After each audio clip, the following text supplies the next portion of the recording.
శ్రావణంలో కూడా ఆషాఢం ధరలకే అమ్మకం. కుప్పంతోనే పోటీ అంటున్నారు నందమూరి బాలకృష్ణ.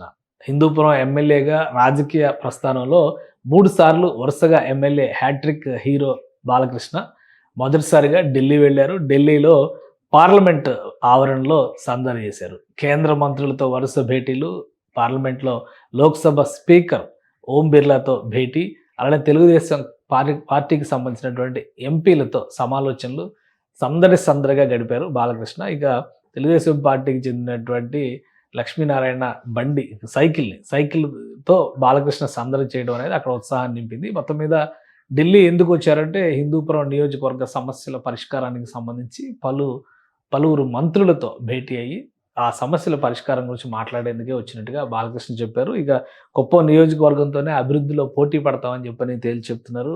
ఒకరు కాదు, ఇద్దరు కాదు, వరుసగా కేంద్ర మంత్రులు నితిన్ గడ్కరీ, జేపీ నడ్డా, అలానే మనోహర్ లాల్ ఖట్టర్, హర్దీప్ సింగ్ పూరి, మన్సుఖ్ మాండవీయులని బాలకృష్ణ కలుస్తున్నారు. అలానే రాష్ట్రానికి చెందినటువంటి మంత్రులు రామ్మోహన్ నాయుడు కానీ, అక్కడ వర్మ గారు కానీ, వీళ్ళందరినీ వరుసగా కలిశారు.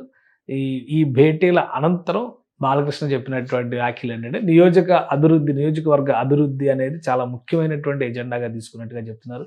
అలానే ఇటీవల బాలకృష్ణకి పద్మభూషణ్ సత్కారం వచ్చినటువంటి నేపథ్యంలో కృతజ్ఞతాపూర్వకంగా కూడా అందరితో భేటీలు జరుపుతున్నట్టుగా బాలకృష్ణకి సంబంధించినటువంటి వర్గాలు చెప్తున్నాయి. కానీ ఒకటి ఏంటంటే అభివృద్ధికి సంబంధించినటువంటి అంశాలను ప్రస్తావించేటువంటి క్రమంలో ముఖ్యంగా రాయలసీమ ప్రాంతం, వెనుకబడినటువంటి ప్రాంతం ఆదుకోవాల్సినటువంటి అవసరం ఉంది. కాబట్టి ప్రతి ఒక్కరూ కూడా నియోజకవర్గ అవసరాలకు తగ్గట్టుగా ప్రణాళికల్ని ప్రభుత్వాల ముందర ఉంచాలి అని బాలకృష్ణ సూచించారు. ఈ క్రమంలోనే తన నియోజకవర్గ సమస్యల్ని మంత్రులతో చర్చించి వీలైనంత వేగంగా సమస్యలను పరిష్కరించేందుకు ప్రయత్నిస్తున్నట్టుగా ఆయన చెప్తున్నారు. ఇప్పటివరకు సినిమా కోణంలో బాలకృష్ణకి ఒక ప్రత్యేకమైనటువంటి ఫ్యాన్ ఫాలోయింగ్ ఉంది. జై బాలయ్య అనేది ఒక మూమెంట్గా మారిపోయిన విషయం అందరికీ తెలిసే. రాజకీయాల్లో ఆయన సైలెంట్ కిల్లర్గా వరుసగా 3 సార్లు హ్యాట్రిక్ హీరోగా మారినప్పటికీ కూడా అంత హడావుడి చేసినటువంటి సందర్భాలు లేవు. కేవలం అసెంబ్లీ సెషన్స్, రాష్ట్ర రాజకీయాలకు సంబంధించి, నియోజకవర్గ అంశాలకు సంబంధించి మాత్రమే ప్రస్తావన చేశారు. మొదటిసారి ఢిల్లీలో పర్యటన చేయడం అనేది ఆసక్తికరంగా ఉంది. ఖచ్చితంగా ఆయన నియోజకవర్గానికి సంబంధించినటువంటి సమస్యలతో పాటు పలువురు కేంద్ర మంత్రుల్ని కృతజ్ఞతాపూర్వకంగా బాలకృష్ణ కలిశారనేటువంటి సమాచారం వస్తోంది. సుమన్ టీవీలో మీ పర్సనల్ అండ్ బిజినెస్ ప్రమోషన్స్ కోసం కింది నెంబర్కి కాంటాక్ట్ చేయండి.